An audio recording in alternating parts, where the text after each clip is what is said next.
ભરૂચ નગર સેવા સદનની ઘન કચરાના નિકાલની ડમ્પિંગ સાઇટનો પ્રશ્ન દિવસે ને દિવસે વધુ વિકટ બનતો જઈ રહ્યો છે. ત્યારે છેલ્લા 5 દિવસથી કચરાનો નિકાલ ન થતા શહેરના માર્ગો જાણે ઉકરડા બની ગયા હોય તેવા દ્રશ્યો જોવા મળી રહ્યા છે. ભરૂચ નગર સેવા સદનની ડમ્પિંગ સાઇટનો વિવાદ હવે ગંભીર સમસ્યાનો આકાર લઈ રહ્યો છે. નગર સેવા સદનને સ્થાયી ડમ્પિંગ સાઇટ ન મળતા હવે શહેરનો જાણે ઉકરડો બની રહ્યું છે. ભરૂચ શહેરના કચરાનો નિકાલ કરવા માટે નગરપાલિકા ડમ્પિંગ સાઇટ શોધી શકતી નથી, એટલે 200 ટનથી વધુ કચરાનો 5 દિવસથી નિકાલ કરી શકાયો નથી અને શહેરના ખૂણા, 4 રસ્તાઓ જાણે ઉકરડા બની ગયા હોય એવા દ્રશ્યો જોવા મળી રહ્યા છે. આ તરફ કચરો ઉઘરાવવા માટે ડોર ટુ ડોર ફરતા 30 જેટલા ટેમ્પો પણ કચરાથી ભરાઈ ગયા છે, એટલે door to door waste collection પણ બંધ થઈ ગયું છે. આ કારણે લોકોના ઘરની કચરાપેટીઓ પણ ઉભરાઈ ગઈ છે. પાલિકા ડમ્પિંગ સાઇટ માટે જ્યાં જગ્યા શોધે છે ત્યાં વિરોધનો સામનો કરવો પડે છે. આ કારણે પાલિકા પણ અટવાય છે. આ અંગે વિપક્ષ કોંગ્રેસ દ્વારા નગર સેવા સદન પર આક્ષેપ કરવામાં આવ્યા છે. વિપક્ષના નેતા શમશાદ અલી સૈયદે જણાવ્યું હતું કે નગર સેવા સદન દ્વારા આટલા વર્ષો બાદ પણ સ્થાયી ડમ્પિંગ સાઇટ શોધી શકાતી નથી, જેના કારણે ભરૂચ શહેરમાં ઠેર ઠેર કચરાના ઢગ જોવા મળી રહ્યા છે. ત્યારે આ સમસ્યાનો વહેલી તકે નિરાકરણ કરવામાં આવે તેવી માંગ તેઓ દ્વારા કરવામાં આવી છે. આજે કચરો તમે જોવા જાઓ તો લોકો કચરો રાખવા ક્યાં જાય? કેમ કે સ્થાયી કોઈ ડમ્પિંગ સાઇટ નથી. નગરપાલિકાનું collection door to door collection બંધ છે. લોકોના ઘરોમાં કચરા પડેલા છે, લોકોને સોસાયટીઓ મોહલ્લાની બહાર કચરા છે, રસ્તાઓના ઉપર મુખ્ય રસ્તાઓ પર કચરાના ઢગલા છે.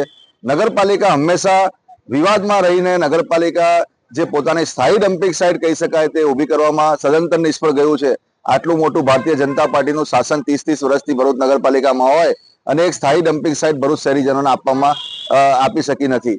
જ્યારે હું કહેવા માંગુ છું કે નગરપાલિકા સફાઈ કરવેરો કહી શકાય કે ખૂબ મોટો લોકો પાસે લે છે. સફાઈ કરવેરો લીધા પછી પણ જે સુવિધા આપવી જોઈએ સુવિધા આપવામાં નગરપાલિકા સદંતર નિષ્ફળ ગઈ છે. આજે ભરૂચના અંદર મુખ્ય માર્ગો પરથી લઈને રહેણાંક વિસ્તારના અંદર કચરાના ઢગલાઓ જોવા મળી રહ્યા છે. 5 દિવસથી કચરા ઉપાડની કામગીરી બંધ છે.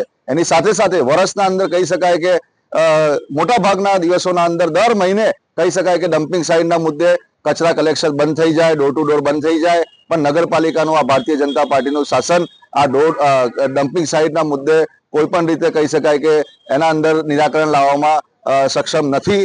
હાલ રોજ સરેરાશ 100 ટન કચરો અંકલેશ્વરની કંપનીમાં મોકલવામાં આવે છે.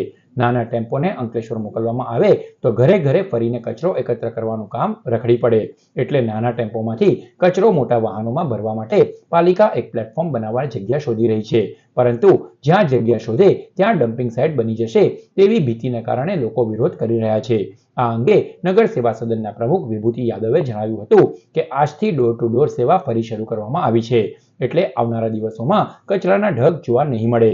ડમ્પિંગ સાઇટના પ્રશ્ને તેઓએ લોકોને સહકાર આપવાની પણ અપીલ કરી હતી. ભરૂચ શહેરમાં ડમ્પિંગ સાઇટના કારણે ડોર ટુ ડોરની કામગીરી બંધ હતી. એ કામગીરી આજરોજ અમે શરૂ કરવામાં આવી છે અને 1-2 દિવસમાં બધી જ જગ્યા પર ખુલ્લા સ્પોટો અને ડોર ટુ ડોર રેગ્યુલર થઈ જશે અને આવનારા દિવસોમાં ડમ્પિંગ સાઇટ માટે કાયમી માટે સોલ્યુશન અમે લાવવા જઈ રહ્યા છીએ અને સોલ્યુશન જલ્દીથી આવશે. એના માટે હું ભરૂચની જનતાને નમ્ર અપીલ કરું છું કે અમને થોડો સહકાર આપે, જેથી કરીને આ કામગીરીમાં અમે આગળ વધીએ અને એ કામગીરી આપણી સારી રીતે થાય અને અમે ભરૂચ નગરપાલિકાની ટીમ અને અમારા ચૂંટાયેલા સભ્યની ટીમ સૌ સાથે મળીને આ ડોર ટુ ડોરની અને ડમ્પિંગ સાઇટનું નિરાકરણ અમે જલ્દીથી જલ્દી લાવીશું, એની હું બાહેધરી આપું છું.